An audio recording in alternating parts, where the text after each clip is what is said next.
Ada satu penanya di salah satu kolom komentar di video kami yang saya rasa ini cukup menarik dan cukup bisa kita jadikan sebagai pembelajaran kita ke depan ya. Ini terkait dengan sidang skripsi. Saya akan bacakan salah satu komentar dari penanya di salah satu video kami ya. Mohon maaf izin bertanya, apakah penilaian dosen penguji itu bisa subjektif? Karena kemarin saya baru melaksanakan sidang skripsi, tapi datang telat. Akibatnya, penguji 2 marah, tidak mau melihat presentasi, tapi beliau hanya ingin mengambil penilaian hard file skripsi. Mohon arahan dan bimbingannya, apakah kira-kira penilaian akan subjektif? Saya down banget. Nah, ini adalah salah satu penanya yang mungkin penasaran kejadian yang dialaminya ketika memang datang telat saat sidang skripsi. Lalu salah satu penguji, dalam hal ini penguji 2, tidak berkenan untuk mendengarkan presentasi dia. Dan akhirnya penguji 2 itu hanya ambil hard file, kemudian dia lakukan penilaian langsung di hard file. Nah, kita akan coba bahas ya.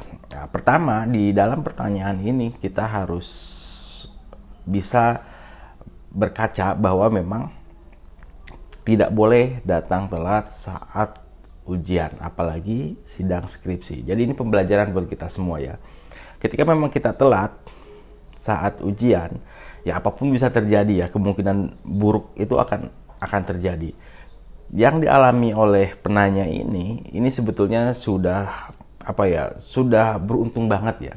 Sudah beruntung sidang masih bisa dilaksanakan meskipun dosen penguji yang 2 ini tidak berkenan mendengarkan presentasi. Itu masih beruntung ya, saya bisa kategorikan itu masih beruntung. Bisa saja ya, ketika memang kalian telat datang sidang skripsi dibatalkan. Atau sidang skripsi tidak dilaksanakan sebagaimana mestinya, dan akhirnya dosen itu tidak mau lagi menguji, dan itu yang bahaya. Dan kita harus betul-betul ya kalau misalnya mepet waktunya, kita akan dijadwalkan lagi mungkin semester depan ya, atau misalnya sama sekali tidak mau menguji, kan itu sangat bahaya. Berarti kan tidak ada yang menilai dan kita tidak tahu apakah kita lulus atau tidak karena belum diuji. Nah, hal yang dialami oleh penanya ini sebetulnya cukup beruntung ya, ketika telat hanya satu aja penguji yang tidak berkenan mendengarkan presentasi. Tapi bukan berarti tidak ingin, bukan berarti tidak menilai ya. Beliau masih mau menilai gitu loh ya. Jadi beruntung sekali ya, mudah-mudahan hasilnya terbaik. Nah, jadi itu ya, kita upayakan harus on time. Kita tidak boleh telat saat sidang skripsi.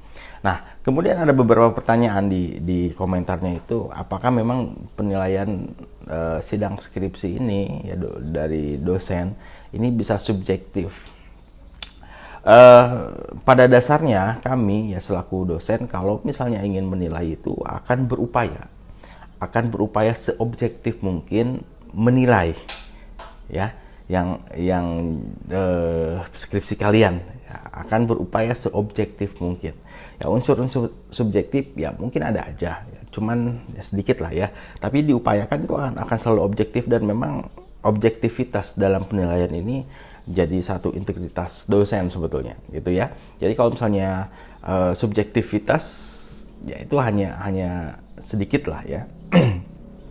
Jadi saya rasa dosen ini sudah mempunyai satu form penilaian yang memang dia akan memberikan penilaian dan berupaya objektif. Nah, kriteria penilaian di dalam sidang skripsi ini kan sudah pernah saya bahas di video sebelumnya.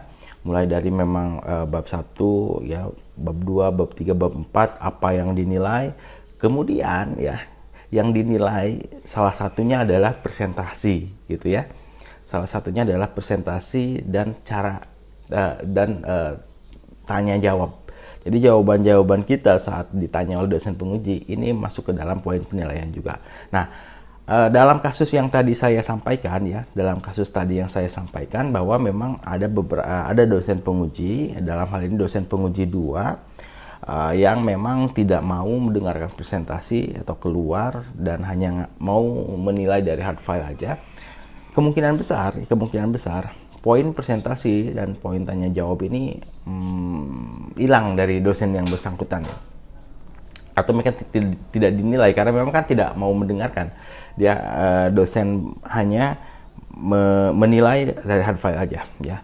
Di sini ada beberapa kerugian bagi kita kalau misalnya dosen melakukan itu. Yang pertama, kita tidak bisa mengkonfirmasi langsung kepada dosen ketika memang ada hal yang dosen tanyakan saat memeriksa skripsi, atau ada hal yang memang perlu diluruskan atau diklarifikasi oleh dosen. Nah, kita tidak punya kesempatan itu karena memang kita gak diberi kesempatan itu ya. Dosen tidak mau menilai secara langsung atau dipresentasi akibat kita ini telat ya.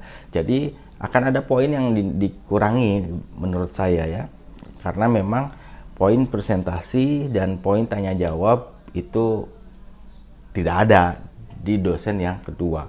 Nah, saya katakan masih beruntung ya, karena memang ini kesalahan kita datang. Kalau misalnya pengujinya ada 3 misalnya ya, penguji 1 biasanya juga merangkap sebagai ketua, masih ada dan masih bisa menilai kita. Nah, itu sangat beruntung sekali. Penguji 2 misalnya nggak ada, kasus tadi ya, penguji 3 masih ada. Hanya poin presentasi di penguji 2 aja ya, makanya masih ada kemungkinan besar untuk bisa lulus sebetulnya, meskipun etika kita kurang baik ya. Ini harus patut disyukuri juga ya, jangan sampai down. Kita harus optimis bahwa ya udahlah, karena memang ini kesalahan saya, terus poin presentasi dan tanya jawab dari penguji 2 hilang, berarti kan masih ada kesempatan di penguji 1, penguji 3 ya. Kalau ada 3 penguji itu udah cukup beruntung ya, jangan merasa down. Memang pasti kita kaget ya, tiba-tiba dosen penguji 2 nggak berkenan, kemudian keluar hanya ambil file aja, itu masih beruntung. Kalau misalnya sama sekali tidak mau menilai, nah itu yang harus kita hati-hati ya. Sebetulnya ini masih baik. Nah, apa yang harus dilakukan ketika memang mengalami hal ini ya? Bagi saya, ketika memang ada kesalahan yang dilakukan oleh mahasiswa ya, pure kesalahannya mahasiswa, datang terlambat saat ujian skripsi sementara dosen penguji sudah ada standby ya. Kalau misalnya keterlambatannya tidak bisa ditoleransi, kita harus ada permintaan maaf dan menyesal ya. Kalau saran saya bagi Anda yang memang mengalami hal ini, bisa menghubungi dosen penguji 2 dan minta maaf, kemudian berikanlah alasan yang rasional kenapa bisa telat ya. Bisa jadi memang karena ada kendala juga di perjalanan, misalnya macet atau kendaraan mogok gitu ya, atau ada hal lain yang memang menimpa kita, yang sampai akhirnya kita tidak bisa datang tepat waktu di acara sidang skripsi. Nah, itu perlu dijelaskan. Saya yakin ya, yang komentar ini tidak sengaja untuk datang telat. Mungkin ada satu hal ya yang menyebabkan kenapa bisa datang telat ya.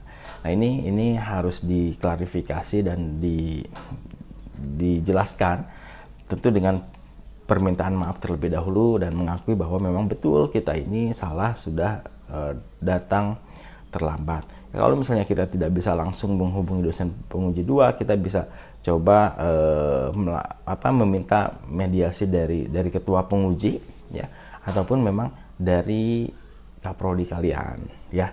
Nah, ini bisa ditempuh supaya memang clear, meskipun misalnya ada poin-poin yang kurang, itu bisa clear kita bisa jelaskan kenapa memang kita telat, sehingga tidak terlalu dicap mahasiswa yang kurang beretika saat telat ujian skripsi. Nah, di kasus ini kita semua harus belajar bahwa kita harus tetap menghargai waktu, kita harus tetap menghargai penguji, dan kita harus mampu memaksimalkan kesempatan-kesempatan yang ada saat ujian sidang skripsi ya. Kita harus mampu memanfaatkan kesempatan itu. Kalau misalnya kita melakukan kesalahan, terus ada salah satu dosen yang tidak berkenan tapi masih berjalan, itu sudah sangat bersyukur sekali ya. Sangat bersyukur sidang tidak diberhentikan atau ditunda, atau bahkan sama sekali tidak mau melaksanakan sidang. Begitu ya. Silakan teman-teman bagi yang punya cerita yang berkesan, yang membuat kalian merasa down gitu ya saat proses pengerjaan skripsi ataupun sidang skripsi, boleh ditulis di komentar ya. Kita akan sampaikan dan kita akan bahas, tentunya untuk menjadikan pembelajaran bagi kita semua. Terima kasih sudah menonton video ini. Assalamualaikum warahmatullahi wabarakatuh.